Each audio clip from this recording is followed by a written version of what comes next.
Hi friends, welcome to Mantra channel. நம்ம இப்போ இந்த வீடியோவில் என்ன பார்க்க போகிறோம்னா, எல்லாருமே வந்து தீர்த்த மாடல்னு கேள்விப்பட்டிருப்போம். அதாவது நம்ம ஒரு கோயிலுக்கு போனோம் அப்படின்னா, அங்கே இருக்க தெப்ப குளத்துலையோ அல்லது ஒரு பெரிய கோயிலுக்கு போனோம், அங்கே இருக்க கடற்கரையில வந்து நம்ம வந்து குளிச்சுட்டு தான் போகணும்னு சொல்லிட்டு ஒரு மகத்துவமான செயல் இருக்கும். இதை பற்றி தான் சொல்ல போகிறேன். கோயில்களுக்கு செல்லும்போது அவசியம் நம்ம அங்கே இருக்க தீர்த்த குளங்களில் வந்து நீராடி இறைவனை தரிசிப்போம். தீர்த்தத்தில் நீராடி இறைவனை வழிபடும் சிறப்பு குறித்து இந்த வீடியோவில் நான் சொல்கிறேன். தீர்த்தம் அப்படின்னா தூய்மையாக்குவது அப்படிங்கிறது ஒரு பொருள். நமது உடல்ல அகத்தையும் புறத்தையும் தீர்த்தங்கள் தூய்மையாக்கின்றன. ஆன்மீக தலங்களில் உள்ள நதிகள், குளங்கள், சுனைகள், நீர்வீழ்ச்சிகள் போன்ற தீர்த்தங்கள்ல என்ன விசேஷம் அப்படின்னு பார்த்தீங்கன்னா, அவற்றில் நீராடினா எப்படி புண்ணியம் கிடைக்கும் போன்ற சந்தேகங்களுக்கு வந்து விளக்கமாக இங்கே வந்து 2 விதமான ஒன்று சொல்லப் போகிறேன். ஒரு சமயம் ஸ்ரீ கிருஷ்ணர் வந்து குருகுல கல்வி பயின்ற காலத்தில் அவரது குரு சாந்திபினி முனிவர்னு ஒருத்தர் இருக்காரு. அவர் வந்துட்டு ஸ்ரீ கிருஷ்ணன் பலகையில் எழுந்திருந்த வாசகத்தை அழித்துவிட்டு வேறு ஒரு வாசகத்தை எழுதுமாறு கூறாரு. கிருஷ்ணரும் வந்து அப்பலகையில் அவர் எழுதிய வாசகத்தை அழிக்க முயன்றாரு. அதனால் அது அழிக்க முடியவில்லை.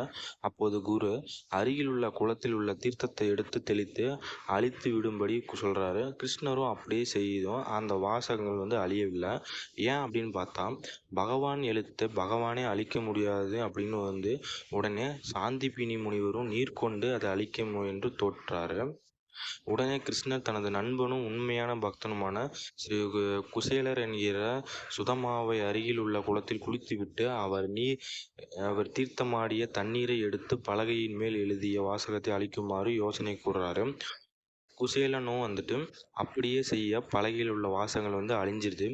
உண்மையான பக்தர்களின் மகிமையும் இதனால் இது விளங்குறதுனால இந்த நிகழ்ச்சியில் நடந்த அந்த குளம் வந்து உஜ்ஜயினியில் வந்து சான்றராக உள்ளது. இந்த குளம் வந்து அங்கே தான் இருக்குது. அடுத்த உதாரணமாக நான் இன்னொரு உதாரணமாக என்ன சொல்கிறேன் அப்படின்னா,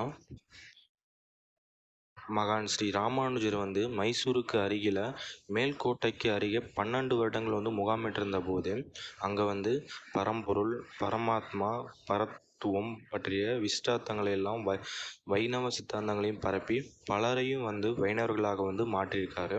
அப்போது 12,000 சமணர்கள் வந்து ஸ்ரீ ராமானுஜுடன் பல முறை வாதிட்டு இறுதி சுற்றுக்கு வந்தபோது வைணவர்கள் சமணர்களாக மாற வேண்டியதல்ல, சமணர்கள் வைணவர்களாகவே மாற வேண்டிய சூழ்நிலை அப்படின்னு சொல்லிட்டு அவங்களுக்குள்ள ஒரு கருத்து வேறுபாடு ஏற்படுது.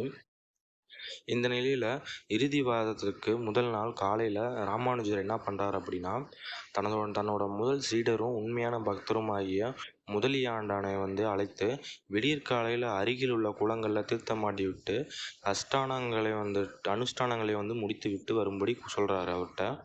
அவரும் அப்படியே செய்ய அவருக்கு பின் மற்றவர்களும் வந்து, அதாவது 12,000 சமணர்களும் வந்து அதே குளத்தில் நீராட விட்டு வாத மண்டபத்திற்கு வந்து வந்தபோது அங்கே ஸ்ரீ ராமானுஜர் கம்பீரமாக தனது சீடர்களுடன் சிம்மாசனத்தில் வந்து உட்கார்ந்திருக்காரு. ராமானுஜரை கண்டவுடன் மொத்த சமணர்களும், நாங்கள் வாதத்திற்கு வரவில்லை, பரமாத்மாவாகிய ஸ்ரீமான் நாராயணன் தான் பரப்பொருள் என்று நன்றாக புரிந்து கொண்டதும் எங்களை தடுத்த ஆட்கொண்டு தீட்சையளித்து வைணவர்களாக ஏற்க வேண்டும் என கூறி ராமானுஜரின் பாதங்களை வந்துட்டு சரணடைகிறாங்க.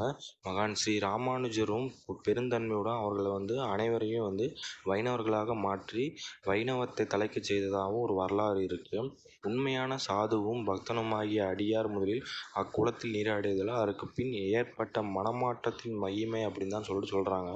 அதாவது நம்ம எந்த எண்ணத்தில் போனாலும் நம்ம அங்கே இருக்க குளத்துலையோ இல்லை கடல்லையோ இல்லை ஊற்றுலையோ இல்லை சுனை நீரோ எதெல்லாம் ஒரு குளித்தோம் அப்படின்னா அப்போ இருக்க நம்மளுடைய நெகட்டிவ் எனர்ஜிஸ் எல்லாமே போயிட்டு ஒரு பாசிட்டிவ் வைப்ரேஷனாக வந்து நம்ம அங்கே போய் கடவுளை வணங்கலாம் அப்படின்னு சொல்லிட்டு இந்த இதில் சொல்கிறாங்க. இனிமேலாவது யாராவது கோயிலுக்கு போனீங்க அப்படின்னா இந்த மாதிரி சுனை நீரோ ஆற்று நீரோ ஊற்றோ கிணறோ இல்லை நாளி கிணறோ கடலை இருந்தாலும் நீராடி விட்டு அதுக்கப்புறம் வந்து கடவுளை தரிசனம் பண்ண போங்க. உண்மையான பக்தனான பலன்கள் எல்லாமே கிட்டும். ஓகே ஃப்ரெண்ட்ஸ், மறக்காம இந்த சேனலை வந்து சப்ஸ்கிரைப் பண்ணி வச்சுக்கோங்க. இந்த வீடியோவை உங்கள் ஃப்ரெண்ட்ஸுக்கெல்லாம் ஷேர் பண்ணுங்கள்.